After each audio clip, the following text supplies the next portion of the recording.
Hi everyone. So today's webinar is being recorded instead of live stream, and that is due to my poor internet connection. So I do apologize all who participated, and we did half an hour, but unfortunately the connection was so poor that I think nobody could hear me. So what I'm going to do now, I'm going to literally go through this session as if we had a webinar, and also I will ask you if you want to do lesson 2 next Monday again. Okay, so I'll leave the choice to you. If you would like to have this extra week and redo the lesson 2, I'm more than happy to do so. Okay, but I'm going to record this for you so you've got something to work with this week, and then my internet connection should be fixed within the next few days. It's just a technical issue that I had no control over this morning. Right, so we spoke about wins, so you can go back to the previous recording that I'm going to send to you later on. And then we have started with reviewing lesson 1. And lesson 1 from last week was about setting and achieving worthy goals. And we did go into details of what is the difference between setting and achieving worthy goals. There is a gap between setting goals and actually achieving it. But first of all, before we even go into the detail and the description of the gap between those two, the question I wanted to ask all of you right now is to really pause this recording for a few minutes and really ask yourself the question, is my goal my worthy goal? Okay, so what is a worthy goal? Your worthy goal is something that you're really excited about, something that when you think about, you literally, it makes you smile, it makes you feel really connected, emotionally connected.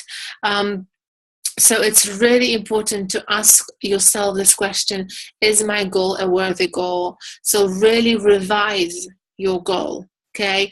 Because as we know from lesson 1, most people set up the wrong goals. So most people go after what they think they can get or what they plan, right? So A or B type of goals. And these are not good goals. And why? Why do you think they're not good goals? Because they don't inspire you, and they also don't push you through out of your comfort zone. They don't really get the best in you, because what's the purpose of a goal? The purpose of the goal is not to have more of money or a higher status in the company. The purpose of the goal is to grow, is to grow. This is a continuous journey to become better today than you were a month ago. So that is the purpose of the goal, to grow. That's why when you set yourself a C type of goal, so something that you really, really want to have, your true dream, your desire, this is the type of a goal that's going to push you out of your comfort zone. And this is the type of a goal that you will literally, you would have to become a different person in order to get it, because you're going to be going after something you've never done before. So you're going to be doing things that you've never tried doing before. And when you do that, you really grow as a person. And during that process, you don't even know what you're going to discover in you. You know, when we're really getting out of our comfort zone, you become aware of a part of you that you didn't even know existed, because you dare to do something different. You become more courageous. So it really is so important to set yourself a worthy goal. And again, is my goal a worthy goal? 2 things you're going to ask yourself. It excites me, when I think about it. It so excites me when I think about it, but also it scares me because I don't know how am I going to do it, and it scares me because I know that I would have to do something that's going to make me feel uncomfortable, something that I have never done before. Therefore, it's going to make me feel uncomfortable. That's why it's scary, because being uncomfortable, it's never a great feeling. So if you think and if you know that your goal is the worthy goal, that's a fantastic position to be in. Okay. And now achieving goals, it's a totally different process. Achieving goals has something to do with your behavior, right? So your behavior, you'll have to act in a certain way to achieve a goal. And we've asked that question a few seconds ago. We didn't have a chance to answer it. But right now, when you're going to be listening to this recording, why do you think most people who have worthy goals, they don't achieve it? They can't get there. Why do you think this is? Even, pause this recording for a second just to think about it. Don't speed up through this lesson. Don't think I just want a ticket so I know I've done it and I've listened to it. But just pause and really think, why do you think? Do you know the answer or not? Why do you think most people don't achieve the worthy goals? So the reason why people don't achieve worthy goals is because there is a gap between setting and achieving goals. Setting goals, it's our wants, right? I know what I want. And our wants exist or originate in our conscious mind. Okay, so our educational mind, the thinking mind. This is where our want originates. And now the getting part, that is literally a result of our behavior, right? So I'm going to get my goal if I behave, if I act in a certain way. And behavior is controlled by the subconscious part, right?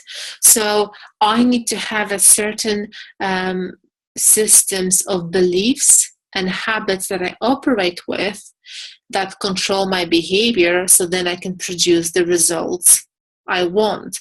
If I'm going after something I've never done before, the chances are that I would have to change my behavior. And my behavior can only change when I change some of my beliefs or habits. And that is a process that we need to work on. Okay? So when you really think about behaving, acting, that really is controlled by your paradigm.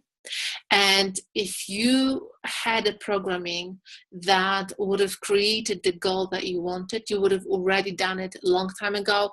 And maybe you wouldn't understand how you did it, but you would have accomplished it.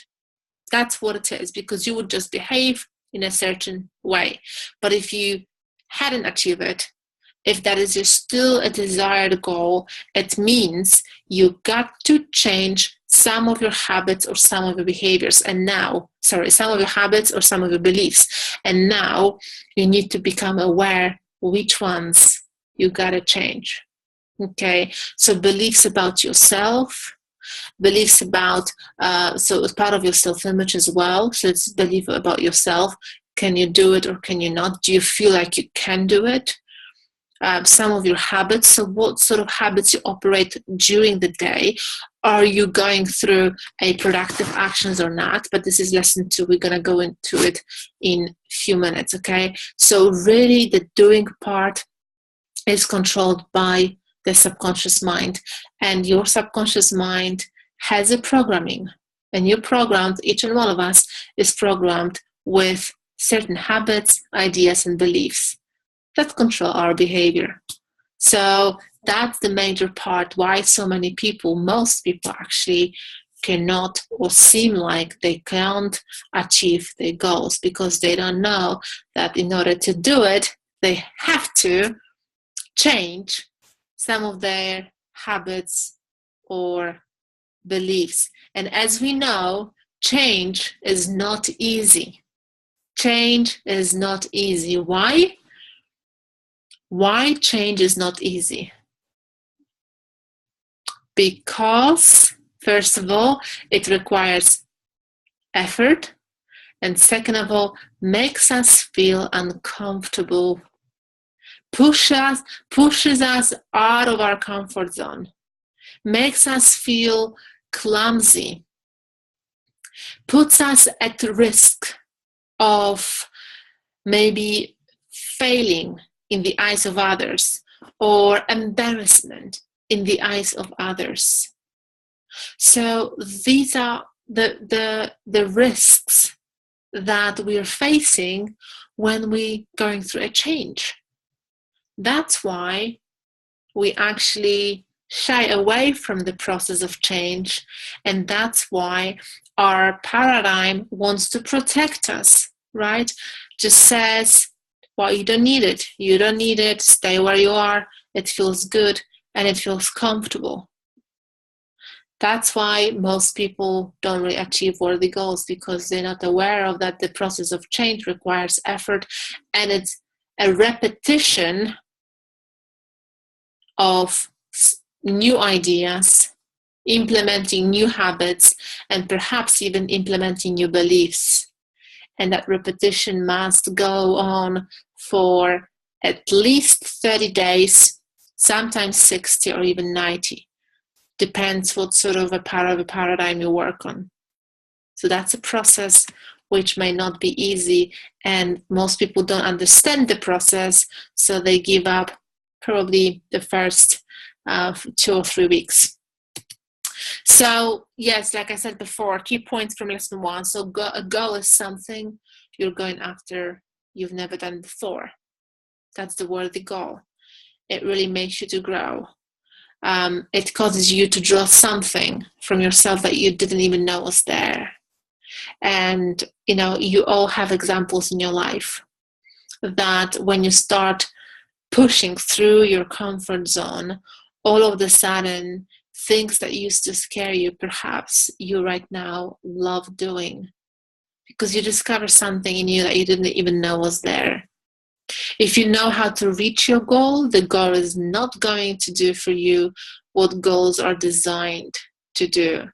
If you're really going to accomplish something, you're going to need to be inspired by going after something you really, really want. And it's going to have to come from inside. So really discovering it. That's a part of you, discovering it. So we said there is 3 types of goals. As we said, A and B are the goals that are wrong goals, but these are the type of the goals that most people go for. But what we want to push through it. We want to stretch ourselves. So we go for type C goals, okay? That's what you really want, the type C, because the type C come from your fantasies and are originated through the effective use of your imagination. And this is really where you're connected to your inner self. So we know, I hope everybody knows the process of creation. Like we said already in a previous recording with the group today, that we are very powerful beings, right? We are powerful creators. And all we have to take care of is knowing what we want, deciding what we want, and visualizing ourselves already achieving it and getting emotionally involved with it. So those 2 steps, okay? What stops most people also from achieving the goal is the how. The how. If I don't know how am I gonna do it, then it means I'm not ready.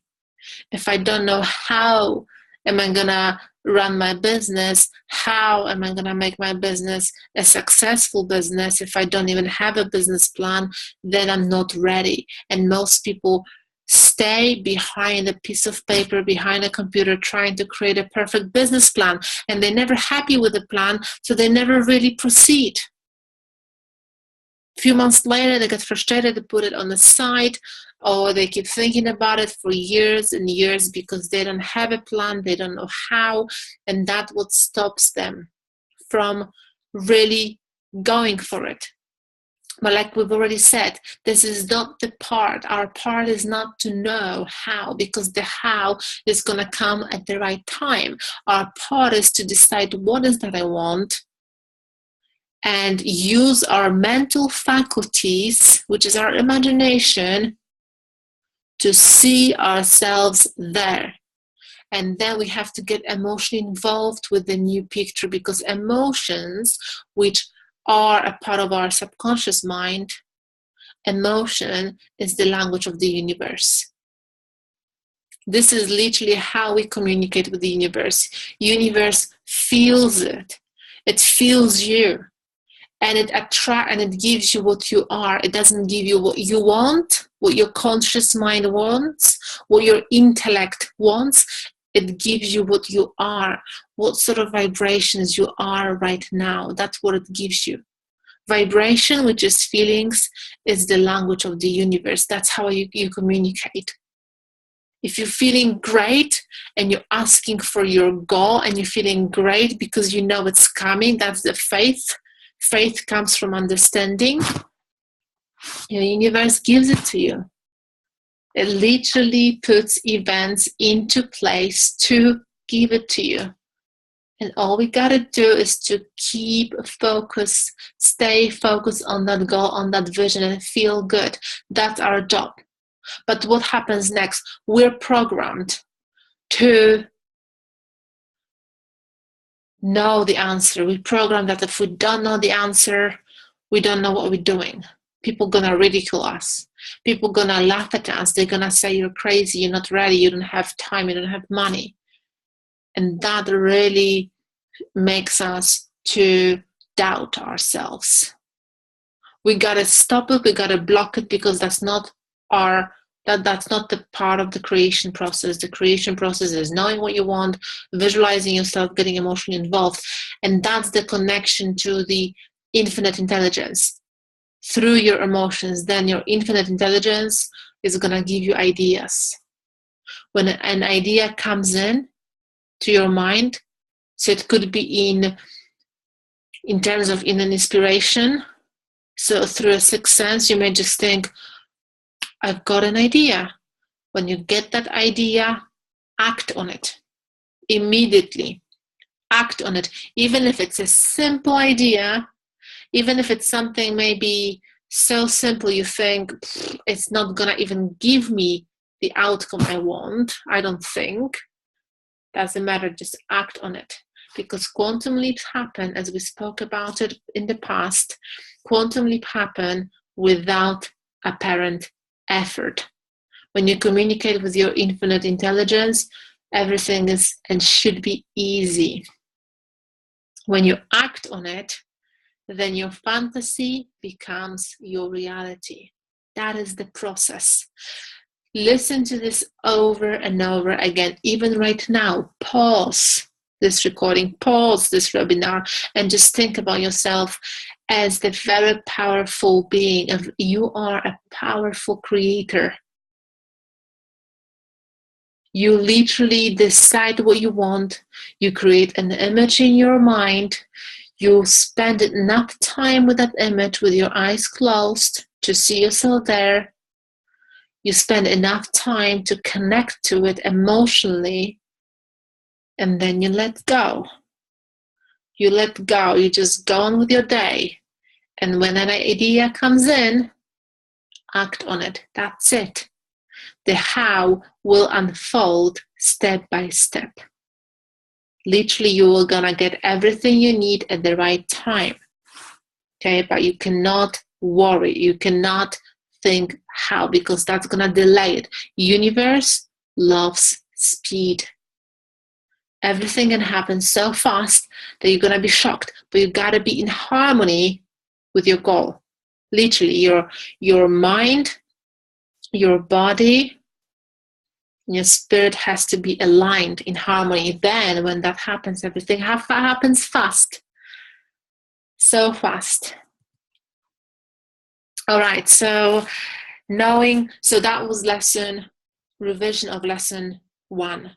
Okay, so knowing doing up is today's lesson, and knowing doing up is a beautiful lesson, a very important lesson to pay attention to, because this is where most of us are stuck.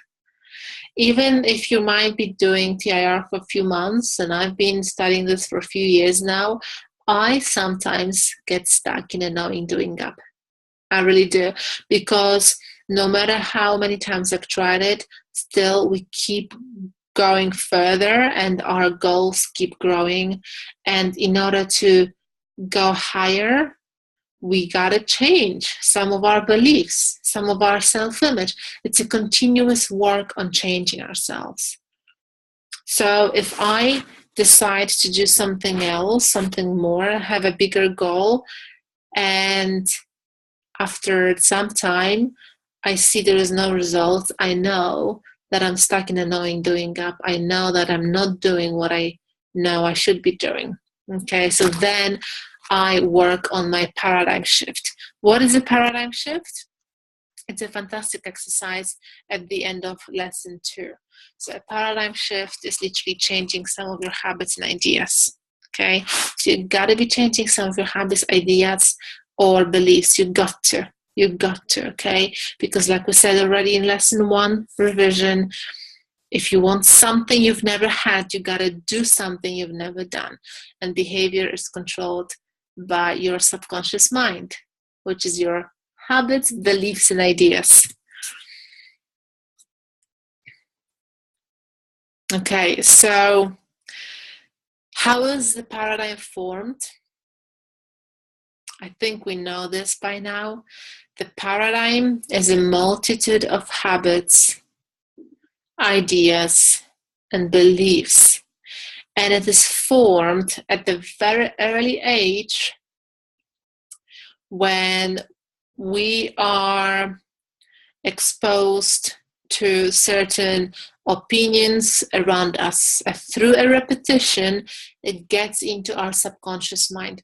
When a baby is born, a subconscious mind, which is the powerhouse, really, the part that's connected to the infinite intelligence, the part that has almost an exclusive control over your behavior. When the baby is born, the subconscious mind is wide open. And then whatever the baby is exposed to, so opinions of people around the baby, habits, beliefs, through a repetition, day by day, week by week, same stuff are being repeated because people are habitual beings.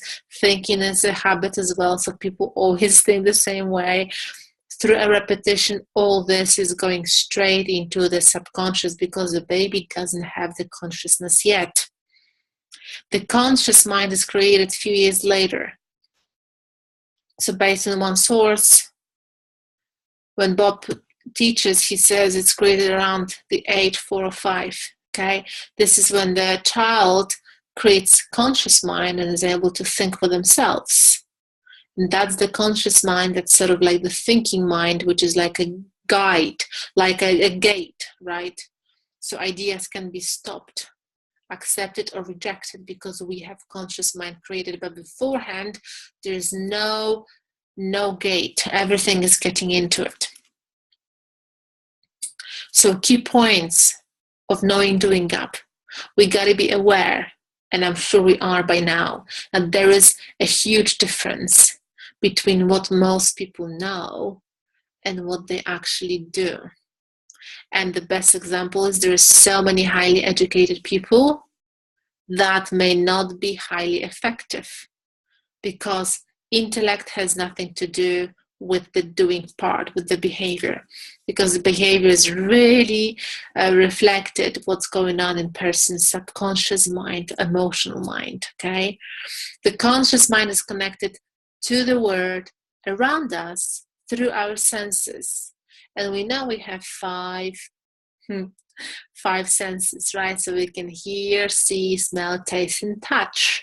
So we are connected to the outside world through those senses, and that's really important because it's so good to be aware of what's going on around me. So I'm not going to walk on the street knowing or seeing the cars coming, right? So that's really important, to be connected, to pay attention to what's going on, to gather information, but then start creating from inside out, okay? So the subconscious mind is in control of the doing. So what we actually do is controlled by subconscious. A habit is an idea that's fixed in a person's subconscious mind that causes them to do something without any conscious thought. 90% of our life is on autopilot. A habit is an idea. This is so important.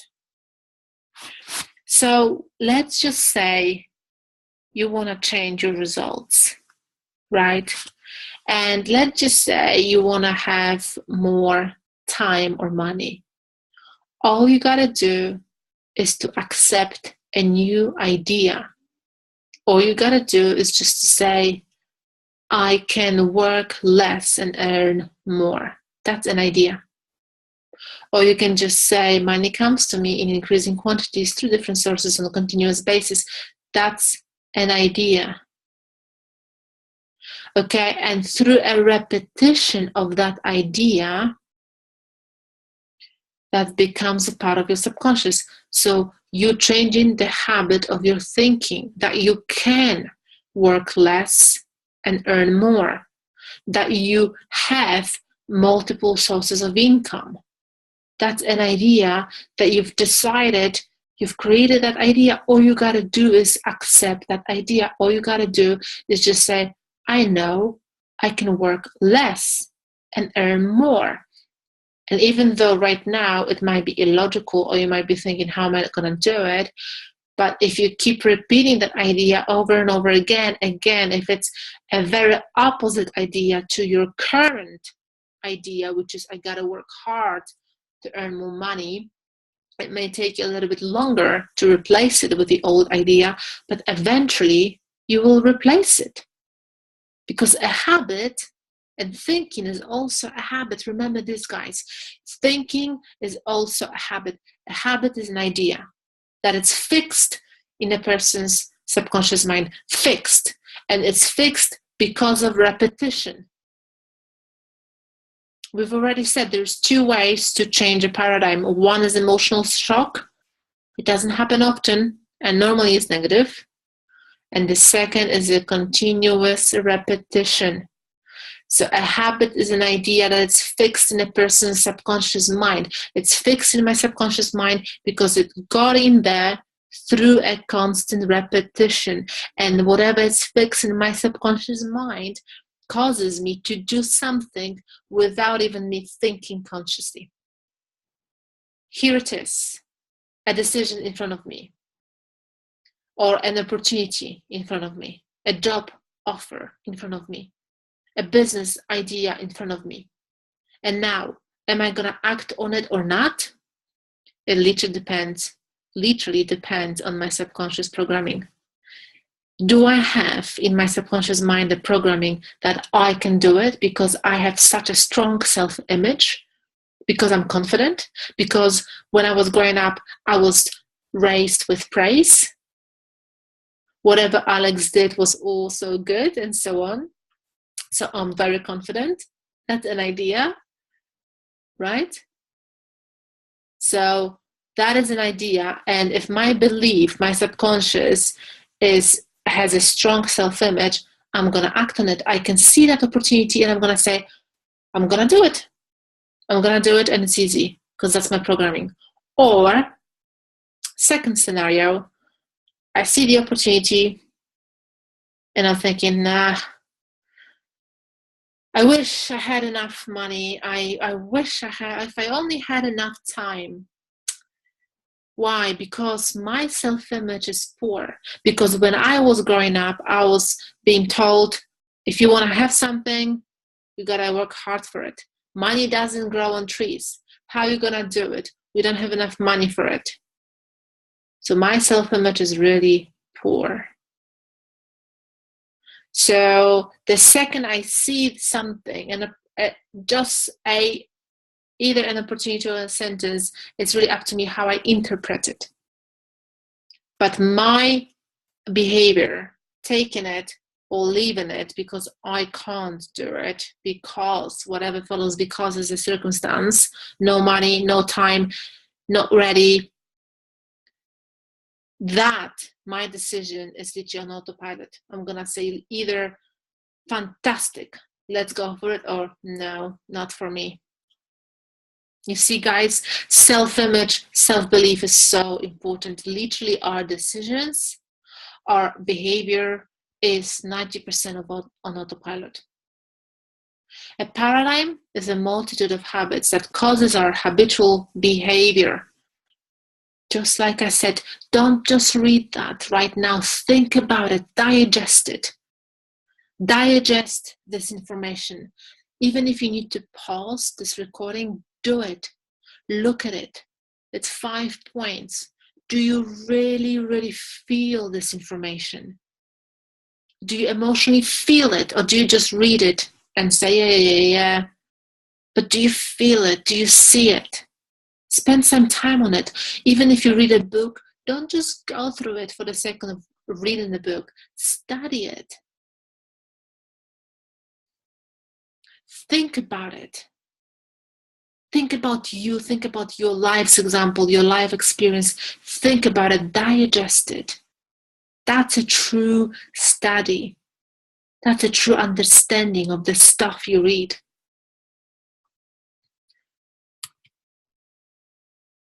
At times we do things we do not want to do, get results we do not want, but do it anyway. This is because of the paradigm in the subconscious mind that controls our actions and behavior. Just like we said before, knowing doing gap or setting and achieving goals, that's also a knowing doing gap, right? I know what I want, but the doing part is responsible for achieving the goal, because I gotta go out there and I gotta act. I gotta behave certain way to get me to that goal. So those two, lesson 1 and 2, highly connected. So I know what to do. I know what to do, but I'm not doing it. Why? Because my paradigm is stopping me. Because I have some sort of beliefs or habits that don't serve me. They limit me because all I think about is, how am I gonna get the money? Where am I gonna get the time? I don't have enough time. These are all limits, because if I really want something, I can make it happen. For a person to experience permanent change in their personal and professional life, there must be a change in the primary cause of their results. What did we say already? The primary cause of the results is not the behavior. The behavior is the secondary cause. The primary cause of the results is our thinking, our paradigm, our belief system, our habits. That's the primary cause of the results. That programming of mine is literally controlling my behavior. And a common error that most people trying to do is by changing the behavior. When this happens, the change is just temporary, right? So a really good example is if someone wants to go on a diet, they try to change behavior. I'm not gonna eat that cake. Chocolate is really bad for you. It makes you fat, And then you see a skinny person eating lots of chocolate, and that is so illogical. They're so illogical. Because we think we gotta change behavior, but the truth is, I change behavior by not eating the chocolate because I operate with the fat image. I think if I eat that chocolate, it's gonna make me fat overnight.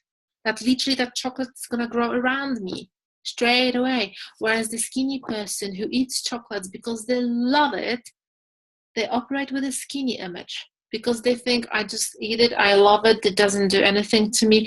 That's the image they operate with. So it's really not the behavior, eating or not eating the chocolate, but it's how I see myself. Do I see myself as a fat, overweight person, or do I see myself as a healthy or energetic or skinny person?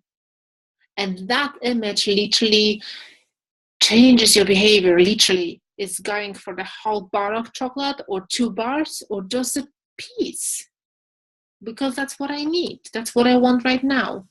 So again, it's also controlling that sort of a behavior, but it's first coming from the image I operate with, the belief I operate with, and my emotions. What am I connected with? If I'm connected with myself being fat and unhealthy, and I really don't want to eat that chocolate because chocolate makes me feel fat, I feel constantly guilty. I feel it's just like driving myself crazy because I operate from inside out with the wrong image. Whereas if I start seeing myself really healthy, first of all, really healthy in my perfect body, feeling good, and if I operate with that picture, that's going to change my behavior, because automatically I'll think I'm going to go for a run. I'm going to eat healthier. And yes, I can have a chocolate or two. It's not going to make me fat because I operate with such a healthy feeling, with such a healthy image. Really, everything starts from there. This is the control system. This is the powerhouse. So really, knowing is not enough to get results. Knowing is not gonna get you the results, because the results come from the behavior, and behavior is caused by the paradigm. It's literally caused by the paradigm. What sort of paradigm you operate with? Observe your results. Observe your results. What area you're not happy with? Think what sort of behavior or habit is causing it. What sort of belief is causing it? And start changing it. Replace it with the opposite idea. And through a repetition of the opposite idea, the negative idea, the wrong idea goes away. You can't have two. You can only have one or another. Which one do you get more focus to? Which one do you get more attention to? The one you want to be, or the one you have now and you're unhappy with? Whichever you give more attention to, that is what's going to make and create your results. Environment is more important than heredity. It's so true. Even right now, yes, we know that it was very important the way we grew up, but so what? Now I know what I'm doing, so I can change it. And now I can hang out with people who have a good influence on me. I can hang out with people who actually that inspire me, people who encourage me, people who believe in me. It's up to me. Even if I think, oh my gosh, yes, I have so many paradigms. Oh, it's because of the way I grew up. It's because of the environment. It doesn't matter. It's the past. Right now, it's what matters. And right now, we have this powerful information. And right now, you can decide who you spend most time with, what sort of habits you operate with, what sort of thinking you wake up with. And if you don't like it, change it. Change it. It requires a process and effort to go through, but it's so much worth it. And it's you. It's about you and your infinite potential. and you truly have 100% control over your thinking. And everything starts from thinking. If you wake up not feeling greatest, it's because you were thinking about something the night before that created the emotions, the negative emotions. Emotions don't come first. Emotions come second. Thinking comes first. You thought about something that did not put you in the right state of mind, and then you got emotionally involved with it, and that's why you're not feeling great. Is change your thinking first and get emotionally involved with the thinking that suits you.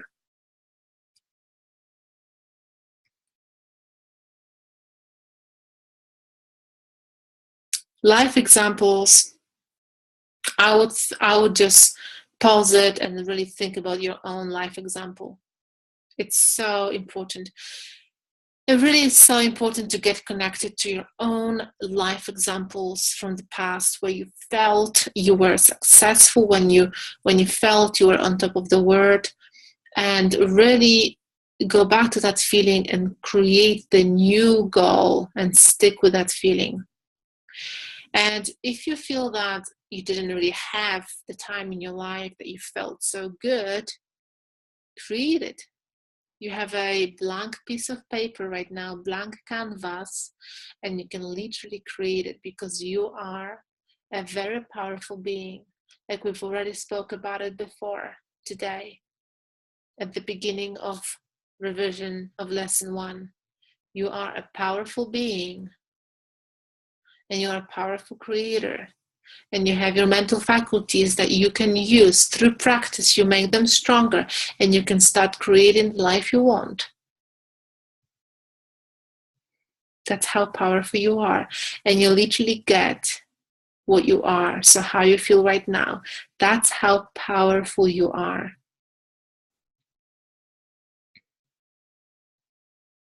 So lesson 2, like I did say before, has paradigm shift exercises. Okay, so changing habits and beliefs. If you want to go through lesson 2 again, go back to your TIR workbook and go through your non-productive actions through the day and your productive actions. So literally follow the directions from lesson 2 from your TIR workbook, and think about what sort of habits you operate with that are non-productive during the day. If you feel that you're not getting to where you want to be, you must be operating with non-productive actions. And even if you're busy through the day, ask yourself a question that if those activities are getting you closer to your goal. Because so many people are busy, but they're doing stuff that are nothing to do with the goal. They're doing stuff that got nothing to do with earning more money. Or they're doing stuff that got nothing to do with even possibilities or chances to earn more money. They're just busy with being busy. So really think what sort of activities you operate with during the day. How much time you spend on doing things. And if each and one of those activities is literally taking you closer to where you want to be.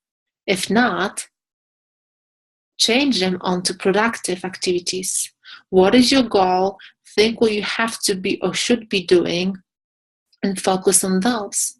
If you're in sales, the best and easiest example is you know that you need to get clients. In order to get clients, you know you need to make phone calls, you know you need to prospect. So your daily activities, do they involve speaking to people? Do they involve picking up the phone? Or you're just being busy behind a computer or filing stuff or doing admin stuff or doing something else that's got nothing to do with speaking people, even though speaking to people is gonna get you closer to your goal because that's your business. So really revise it. Revise your daily activities. And if you feel right now, oh gosh, it's so much time, if you're not willing to go through that mental exercise, if you're not willing to spend that time to really revise and plan ahead and improve your activities, daily activities, don't waste your time at all, because you're not gonna get towards your goal. You know, so really decide if the price you're going after your goal is worth your effort. And if you're after the right goal, the chances are, yes, you will put that effort forward. But if you're feeling not motivated, if you're feeling that you can't be bothered, perhaps revise your goal. Because the reason that you're not motivated is because you're not having the clarity of your goal, and or you're not in connection with it, in emotional connection with it. Because when you are connected emotionally to your goal, when you have a clarity of it, you will want to do it. You will want to do it whatever it's required. So really, motivation, it doesn't come to you. You got to create it. But you got to create it by literally creating the purpose in your life. That is so important. When you create the purpose in your life, motivation comes automatically. It really does. So the power of writing. The power of writing is huge. I mean, I can't even tell you how many notebooks I have. I have loads of notebooks. I don't even know, to be honest, because I keep writing every single day. And the power of writing is so important, because writing causes you to think. Thinking creates image, and we know that our mind sees images, right? The image stirs emotions. So the more I see that image, I get emotionally involved with it. And those emotions, which is a part of the subconscious mind, literally control your behavior. So cause the action. The action sets up reaction. So action, reaction. The law of the universe. Action, reaction. Whatever you give, you receive. And that action, reaction, that alters conditions and circumstances and everything around you. And that is the law. That's the law. Like the gravity works, even though you don't understand how, or you don't have to understand how it works for everybody. That's the same, this law. This law works for everybody. And it's up to you if you want to pay attention to it or not. But it works for everybody in the same way. If you do pay attention to it, you will become in control of your results. And if you don't pay attention to it, your results and your life is going to be up and down. Thank you so much for listening once more, and apologies that it had to be a recorded version, not a live webinar, but I hope you get the most out of it. And if you do have any questions, I'm going to send this video to you right now. If you do have any questions, please ask me. Okay, so either on Facebook or email me.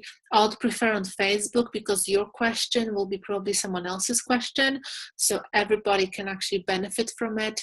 So if you do have any questions or comments with regard to lesson 2 or lesson 1, please let me know. And thank you so much for today, and thank you so much for your understanding, and have a wonderful day, and really study this lesson. Study this lesson. Don't just go through it quickly, but please study it. Okay, thanks again, and have a fantastic week, everyone. Thank you so much, and take care.